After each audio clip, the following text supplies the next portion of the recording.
Hello again, everybody. Barry Hyatt here in Scottsville at the University of Kentucky Extension Office with my good friend Janet Johnson, who is cooking up a dish, I think today, possibly that you could even use as a tailgating item at some point, right? Yes, high school football is kicking off, Barry, and we want to cook a little bit of tailgating that we think is going to be fun. And it begins to still use these garden fresh vegetables that are still around and at their peak for flavor, marrying up again something a little hearty that we think about for fall football and cooler weather, and that's a delicious sweet potato. Love sweet potatoes. Yes, yeah. I know. And many people love potato salad, and that's a standard side, whether it's a tailgate party, a picnic, or all of the above. But we're encouraging people to try something a little different and maybe substitute your white potato for a sweet potato. Okay. And kind of do some time-saving techniques. And we think you'll like it.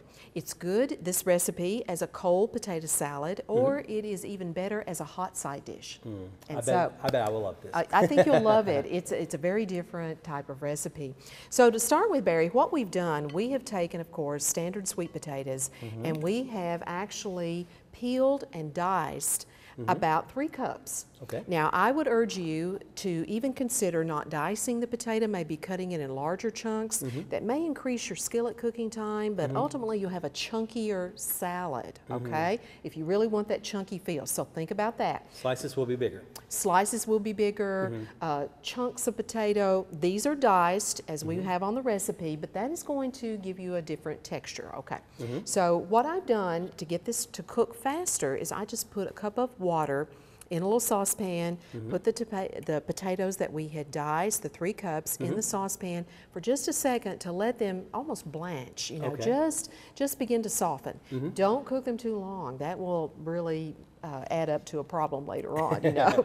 But anyway, we've got those ready, and they're ready to cook. And so what we're going to start with is we're going to put a little olive oil. I already have it poured out here for you. Yeah. I was looking for the wrong thing, wasn't I? Well, you were looking for a bottle of olive oil, as you should. So pour it on in there? Yeah, we'll just do that. You just use about a tablespoon. Again, we're just kind of skillet sauteing the vegetables so that we're going to put that in a hot skillet. And I'm going to go ahead and just get these inside, okay? Sure. And you can hear the sizzle there. Oh, yeah. So I'll let you kind of stir them because all we're doing is really browning these just a little. And you know, Barry, with potato salad like this, with the sweet potato, it's naturally sweet. And when you heat them and actually brown them, you're caramelizing some of the sugar, and that's even better. Yum. So that's all you're doing, and you're just getting those till they're barely soft or just a little brown. Okay. So we're going to let those kind of cook like that for a second, and I'll kind of talk people through the rest of the ingredients that we'll be adding. Now, obviously, corn is a big part of this, and I wanted to kind of show you all, while Barry's stirring in there, some time-saving tips to use with your sweet corn to actually cut the corn off if you're using fresh corn, or with your sweet potatoes and actually getting those to smaller pieces. And let's start with the corn. Now, I think we've showed folks this before, Barry. One of the easiest ways to actually cut corn off the cob is to blanch it just a second and then cut the kernels off. Right. You don't have to. You can use the raw corn on the cob. But when you do this, it comes off so nice, so easy, so sweet, and I like to stand that kernel and cob up in a bundt pan and cut downward, just putting a little pressure, and all of those kernels peel off so easy. There's no mess. It's contained. We are ready and good to go, and that's just running a knife like that. So this is a great tip to remember for this recipe as well. Butt pans come in handy for more than one thing. Butt pans are great utensils. Now, one of the things about working and chopping sweet potatoes, Barry, is they are very fibrous. We know a lot of fiber in a sweet potato, but that also makes their texture very tough, very tough. So when you peel it and you have to cut it, we're urging you to cut that potato lengthwise.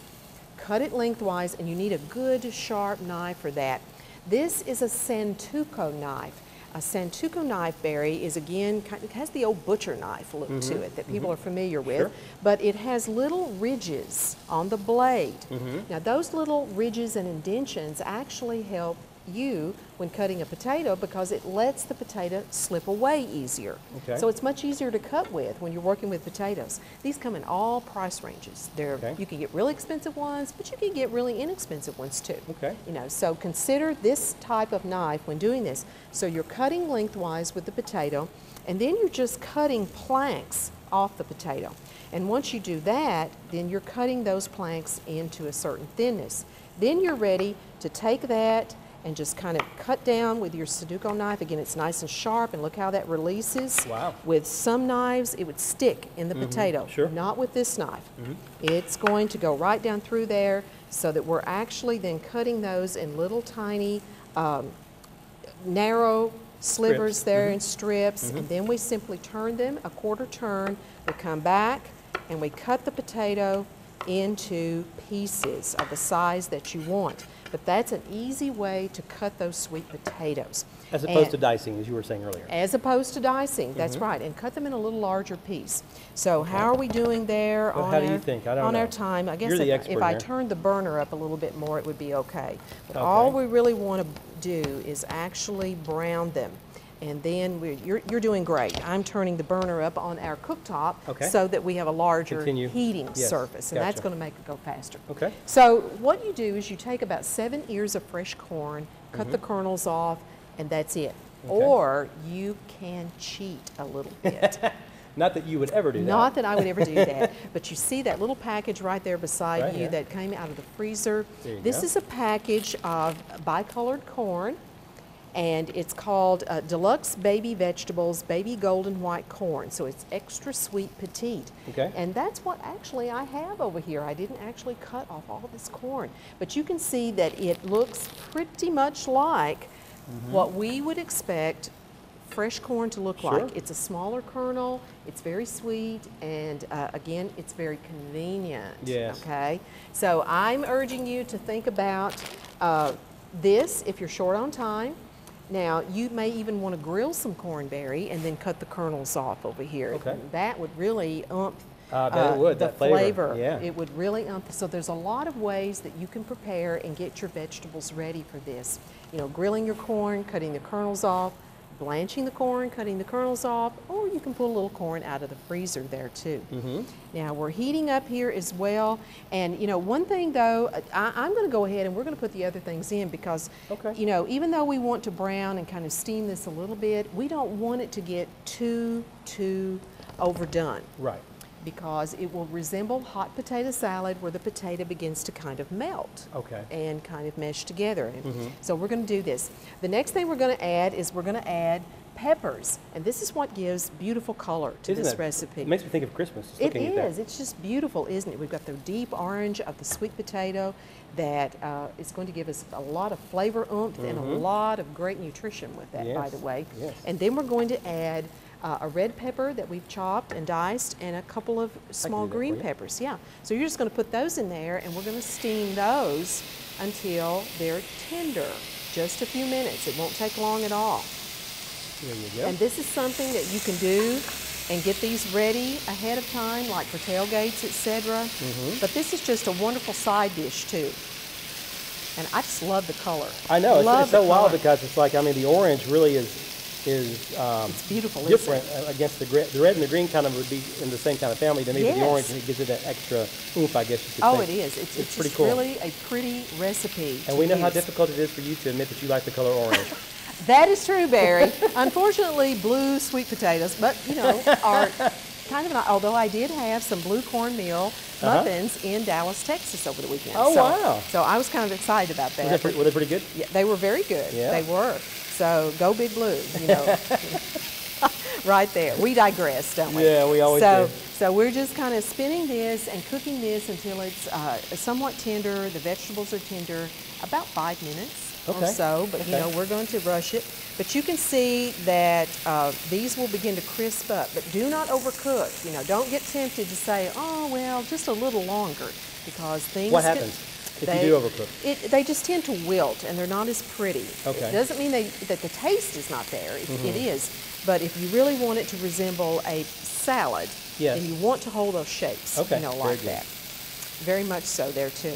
So we're just beginning to kind of smooth those in together for a few seconds there.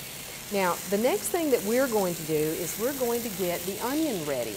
And I already have a small red onion, and I'm talking small because we did not saute the onion that you often do when you make potato salads or other dishes as well too. We want, again, the onion to give a little bit of crunch, but you'll also find a very pronounced flavor. Okay. So think about the onion that you're adding. Red onions, pretty strong flavor. Yeah. A sweet onion is a little milder, but adds more sweetness, so you choose. Now, I'm using the red onion to give a little flavor. I'm going to do that, and it adds the color as well. Sure. The only dressing that we are going to add to this whole dish, Barry, is just a half a cup of apple cider vinegar. Is that right? Now, you may have some flavored vinegars that you enjoy more. I mean, I'm enjoying a lot of the different balsamic vinegars that are out there. I've used a white peach vinegar this summer. I've got a really good aged balsamic vinegar. Okay. But anyway, you want a vinegar with a lot of flavor and some sweetness. So I'm just using plain old apple cider vinegar that we've cooked with in the South forever. And we're just going to add that over the onion like that. Okay. And just kind of put that and let that stand just a second. For a second, okay. And as soon as our vegetables are done, and I'm going to add the corn and let Barry go ahead and do the corn here. And that, I'm going to add all that in. Now you might say... This takes a lot, doesn't it? It serves 16 people. Wow. So this is a great potluck dish. It's a great tailgate dish with a big crowd, etc. And you can adjust the amount of each vegetable. Now we added a lot of corn to this because corn has a great flavor in this dish. Right. But again, you may want to pull it back and add more sweet potato. You can vary the amounts and the colors. But the corn is really, really good in this dish.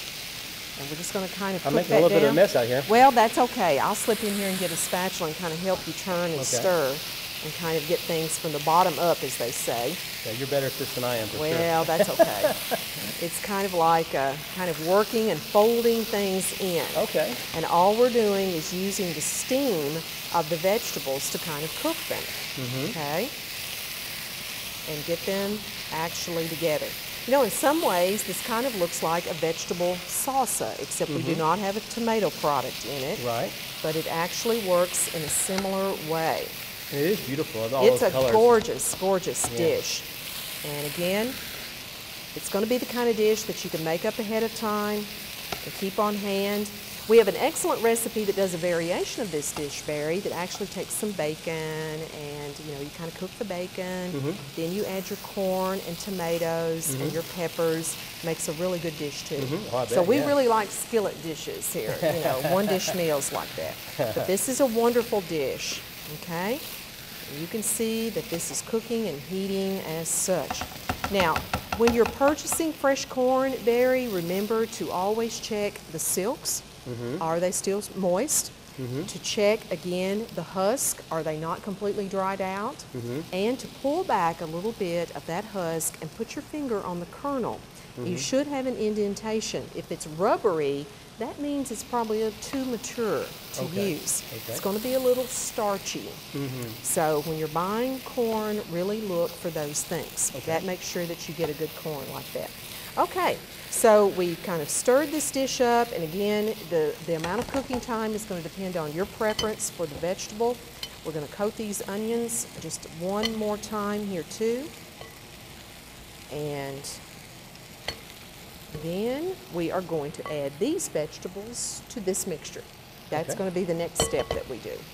And get this done. So actually, you don't pour it in the cooking pan? You don't, and that's to not let it continue to heat. Oh, okay. Yeah, you want to kind of stop the cooking at that point. But you can see we've got some nice shapes here We do, to these vegetables, and they're just kind of steaming a little bit to cook them. And then we are going to add these, and I'm going to turn this off, and you and I together will try to do this. So you may want to take that pot holder and just pick up the edge there, and maybe take your other hand and do that, and then I'll get the vegetables out. We'll make it a team effort here. There you go. We can do that. There we go. So we're going to put the vegetables into a big dish or large bowl. Right. Yeah, it wouldn't be too fun to get burned on television, would it? No, that would not be fun. Would not be fun. It would be noisy and it would be painful. Yes. Yes. And there not too. necessarily in that order. Oh, that's true. Okay. Okay, very so good. Here we are, and it's a beautiful dish that we have in the bowl, and now we're back to folding. We're simply going to fold the onions and the cider vinegar over. I'll tell you what, when you've got so many vegetables in there and everything, it's kind of hard not to make a mess a little bit, isn't it, Janet? Well, little pieces tend to fly and have a mind of their own, Barry. So you really need a big, deep bowl to work with this and to keep it going. And you can smell that vinegar too, can't you? Oh, you can. Now, this is a preference. I'm going to add just about a half a teaspoon of salt to kind of bring out the flavor of the fresh vegetables. You do not have to add salt. If you're on a sodium-free diet, you do not have to do that. Okay.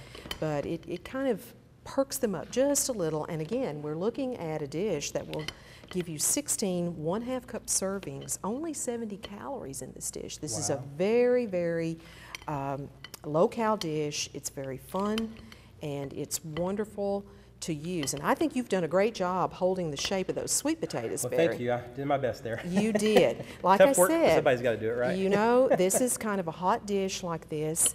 And I'm going to show you that if we had cooked them a little longer, what we tend to get is the sweet potatoes begin to cook away, and you begin to get more of a side look, like you often get with side dishes. But it's still delicious, and it's a wonderful dish as a side to some grilled beef, grilled chicken or pork, and with a fresh green bean maybe that you get, and steam those, or serve it simply as a salad, you know, with your burgers, with all kinds of things for your tailgate party. Oh, yeah. So it looks great, and you can see that it's very versatile, so it's wonderful. Well, before we wrap this up, I do want to encourage all the folks, especially watching in Allen County right now, that we will be having the Allen County High School Patriots football games on television this season. That's wonderful. Go For Patriots. the 3rd year in a row, and it's That's going to be on right. Channel 96, NCTV, Channel 96, so you Patriots fans, stay tuned for that. And I know, Wonderful. And I know they like to tailgate as much as any local high school I've been to. Yes, they do. Yes, they do. It's So this would be wonderful. a great dish for them, maybe to It would. to, It would be wonderful to try. do. Very nutritious, very colorful, very flavorful, and very Yeah. different as a sort of potato salad. Good deal. Absolutely. Well, Janet, thanks so much. And hey, if you guys want this recipe, it's oh so easy to get. You can do it one of two ways. You can email me. My email address is barry.hyatt@nctc.com, or simply go to our website. It's www.nctc.com. We'll make sure that you get that recipe, and I bet you Janet would not mind a bit if you came by the extension office here in Scottsville either, right? Come see us. Absolutely. We have a collectible recipe card for you. Good deal. Well, Janet, thanks so much for your Thank you, time. Barry. Thank you all for watching. Take care. Have a great rest of your week, and we'll see you again real soon.